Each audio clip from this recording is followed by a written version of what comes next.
السلام علیکم to everyone from discovery era. Journey with discovery era میں آپ کو خوش آمدید کہتے ہیں۔ آج ہم آپ کی خدمت میں حاضر ہیں ایک نئی ڈسکوری کے ساتھ۔ غربت تہذیب کے آداب بلا دیتی ہے۔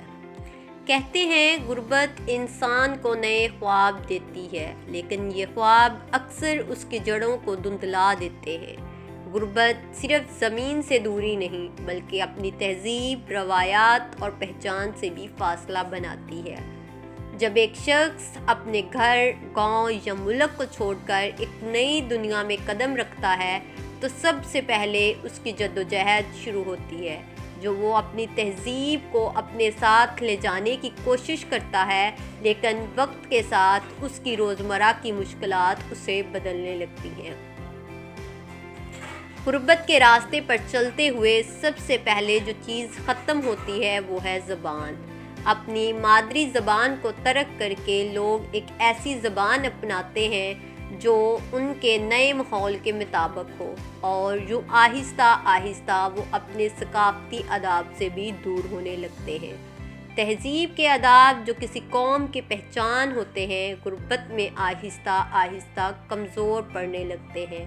لوگ اپنی ثقافت کو شرمندگی سمجھنے لگتے ہیں اور خود کو نئے ماحول کے مطابق ڈھالنے کے لیے اپنی شناخت کو ترک کر دیتے ہیں۔ غربت کی سب سے بڑی قیمت نئی نسل ادا کرتی ہے۔ وہ بچے جو اپنے والدین کی ثقافت اور روایات سے دور پرورش پاتے ہیں، اپنی تہذیب کے آداب کو نہیں سمجھ پاتے، اور یوں وہ ایک ایسے خلا میں رہنے لگتے ہیں جہاں ان کی کوئی واضح پہچان نہیں ہوتی۔ لیکن غربت کے اندھیروں میں بھی کچھ لوگ ایسے ہوتے ہیں جو اپنی جڑوں کو تلاش کرنے کی کوشش کرتے ہیں۔ وہ اپنی تہذیب کے کھوئے ہوئے آداب کو دوبارہ زندہ کرنے کی کوشش کرتے ہیں، اور یہی وہ لوگ ہیں جو امید کی کرن بن کر سامنے آتے ہیں۔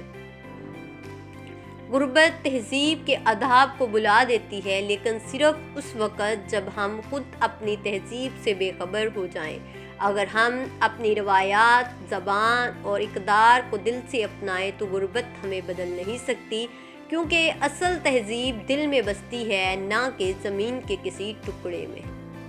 اپنی پہچان، اپنی تہذیب، اپنی روایات کو زندہ رکھیں، چاہے آپ دنیا کے کسی بھی کونے میں ہوں۔